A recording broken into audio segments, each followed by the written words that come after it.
Este é o segundo bloco do programa Tribuna Livre, que recebe hoje aqui o superintendente da SUDAM, a Superintendência de Desenvolvimento da Amazônia, Paulo Roberto Correia. O nosso tema, como a SUDAM pretende, nesse próximo período, enquanto durar o mandato do superintendente Paulo Roberto à frente da SUDAM, pretende investir no Acre e na região norte do Brasil.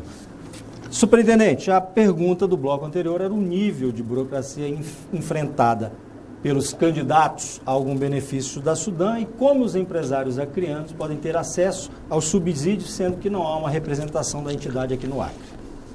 Em relação ao FDA, que é o nosso recurso, como eu falei, tem que ser dada entrada na própria sede em Belém. Inclusive, eu já estou estudando uma possibilidade de um convênio com as federações das indústrias para que a gente possa colocar uma pessoa para recepcionar esses documentos e fazer uma análise prévia. Eu acho que isso traz um pouco a SUDAM para perto dos estados e diminui essa distância que nós estávamos tendo no passado, né? Em relação ao FNOA, depois disso, você dá a entrada, com um mês nós temos que dar o resultado do projeto na consulta prévia, procura o agente financeiro e o agente financeiro, se recepcionar, dá prosseguimento ao processo, se eu não me engano, ele tem 6 meses para dar o ok já e começar já a dar um andamento na execução. E vocês encaminham de Belém, digamos, aqui para a agente financeiro em Rio Branco, uma hipótese, ou em Cruzeiro, ou em qualquer município. Não entendi a pergunta. Não, a pessoa dá entrada na documentação lá em Belém. Belém. Após o exame da documentação, vocês encaminham, em aprovando, para ele lidar com a instituição financeira aqui na origem. Sim, você escolhe a instituição financeira em qualquer agência onde esses 3 bancos possuírem. Ah, tá certo. Doutor Paulo, quer dizer que a aprovação dessa consulta prévia, como se diz na gíria, já significa meio caminho andado? Sim. É uma carta de crédito que é dada pela SUDAM para você chegar no operador financeiro. Ó, SUDAM deu ok para o meu projeto, vocês vão recepcionar? Nós temos capacidade, de acordo com o projeto, existe viabilidade econômica, se recepcionar. Okay. Isso para evitar que um empresário, um microempresário ou um médio empresário faça um investimento num projeto e depois o projeto não tenha... Perca o dinheiro. Bom, mas vamos lá uma pergunta aqui. Nós aqui, acrianos, que eu não sou de Cruzeiro do Sul, ninguém é perfeito, É uma pena, Nascer. Não é uma pena. Nós sempre nos ressentíamos muito aqui, porque quase todas as superintendências da SUDAM foram indicadas pelo estado do Pará e raramente do Amazonas. Raramente do Amazonas. E isso fazia com que o estado do Pará e o estado do Amazonas fossem praticamente os únicos atendidos pela SUDAM. O que é que significa hoje para nós aqui do Acre a presença de um acriano na superintendência da SUDAM? Significa um momento de transformação dessa relação. Antes disso, Osmi, eu quero contar, eu estive recentemente no casamento do meu irmão, o deputado Nicolau Júnior, em Cruzeiro do Sul, e falando sobre essa questão de ser acriano, eu fiquei muito feliz quando um amigo do meu pai me abordou e disse da grande felicidade dele em ver um acriano, um cruzeirense, um órgão tão importante, um órgão regional. Né? Sem dúvida. E queria que aquilo servisse de exemplo para os filhos dele, para dizer que, mesmo a gente tendo nascido num lugar tão distante, na fronteira do Peru, no Vale do Juruá, nós temos condições de galgar cargos de relevância regional e nacional. Sobre a sua pergunta, a relação da Superintendência de Desenvolvimento da Amazônia com todos os estados vai ser uma relação de mais proximidade ainda, mas eu não posso dizer que com o Acre não seja diferente, não vai ser diferente, né? Nós já estamos liberando para 3 projetos aqui no nosso estado mais de R$2 milhões, com a sobra de recursos que eu peguei, né, em 2 meses. Nós estamos em vias de empenho de um projeto de infraestrutura de turismo no Igarapé Preto, em Cruzeiro do Sul. Nós estamos trabalhando para a liberação desses recursos, falta pouca coisa e temos mais 2 municípios que serão contemplados com máquinas e equipamentos, Senador Guiomar e Epitáciolândia, e eu tenho certeza que trabalhando o orçamento de 2016 mesmo com os contingenciamentos, a gente vai conseguir ajudar todos os municípios do estado. Esse é o que eu procuro, esse é o que eu busco. Doutor Paulo, a minha pergunta pode ser inoportuna pelo tempo que o senhor está no cargo. 2 meses o senhor citou aí, mas a farei assim mesmo. Nesse período, o senhor já identificou na Sudam algo que necessite ser feito para que o órgão se torne mais eficiente nos seus propósitos? Sim. Primeiro você tem que fazer uma reorganização das pessoas que estão no órgão. Uma reorganização dos cargos, não necessariamente de exonerações, mas de, vamos dizer, uma realocação de pessoas. Né? Algumas, obviamente, vão ter que nos deixar e outras vão ser realocadas. Para que a gestão pareça mais com o que eu acho que tem que ser, uma gestão mais eficiente. Eu trabalhava na Caixa Econômica Federal, sou cedido pela Caixa, e lá você tem uma visão mais efetiva, uma execução mais clara e concreta do que tem que ser feito. E eu busco e vou tentar implementar isso na Sudam. E isso eu acredito que já está acontecendo. Em 2 meses nós conseguimos mandar já o PRDA para o Ministério da Integração, que já se arrastava há 2 anos. Né? O PRDA é o que? Plano Regional de Desenvolvimento da Amazônia. É o que vai balizar os investimentos na Amazônia Legal. PRDA. Acabei de entregar para o Narciso as diretrizes do FNO, né? Publicamos já com o Ministério da Integração. Isso vai balizar também. Está publicado no Diário Oficial. Está publicado. Vai balizar os investimentos do FNO nos estados em 2016. Já está publicado e agora nós vamos trabalhar estado por estado para saber quais são os gargalos. Por que está sendo ou não sendo investido os recursos do FNO nos estados.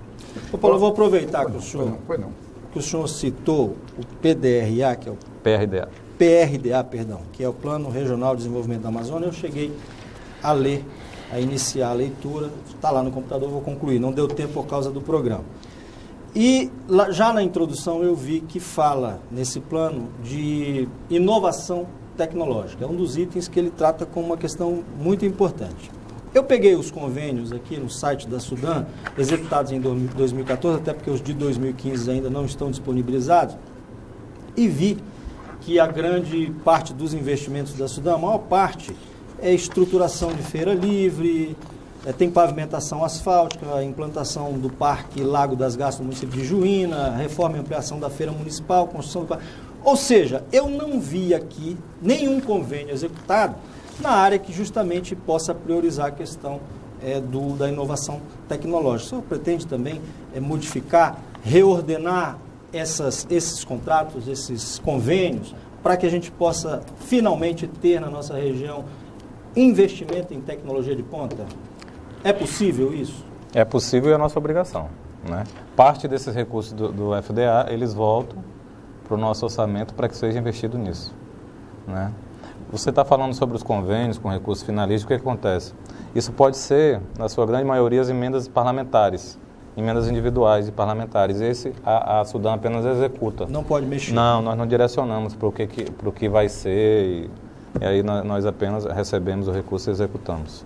Mas a nossa ideia, sim, no PRDA, se você verificar, ela apontou 5 setores prioritários.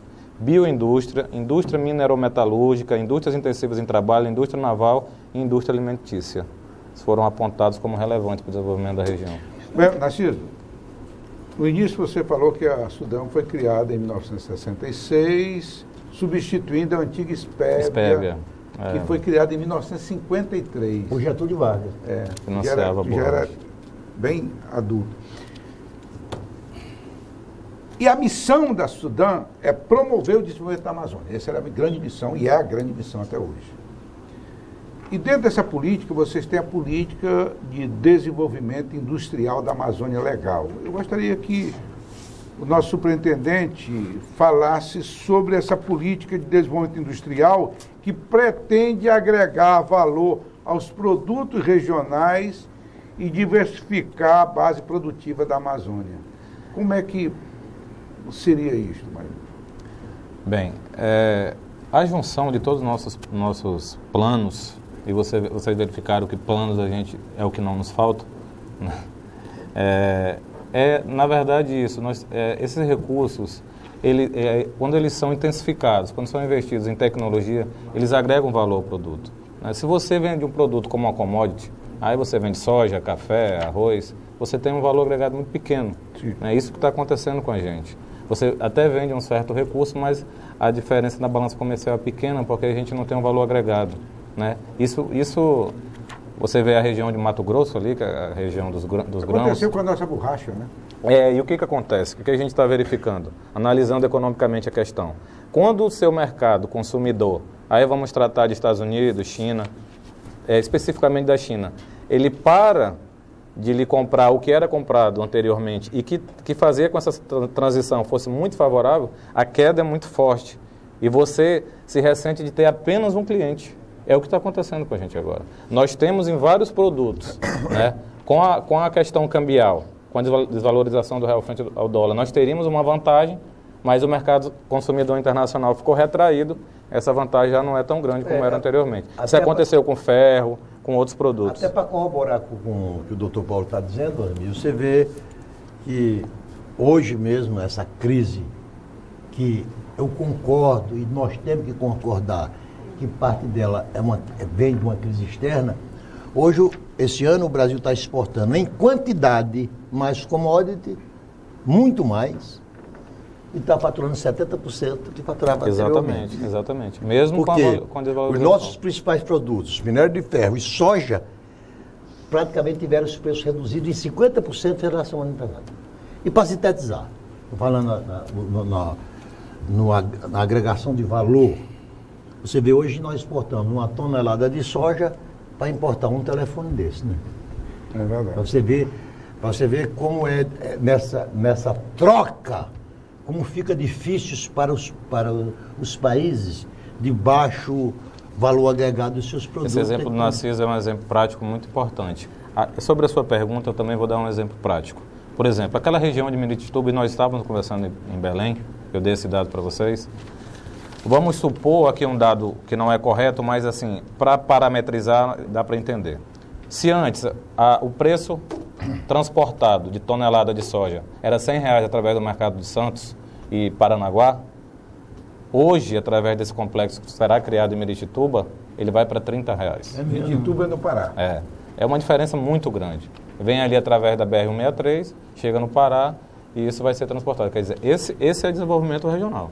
Né? Você baixa o custo para vender com preço mais competitivo. Claro. Aí você ganha mercado consumidor lá fora.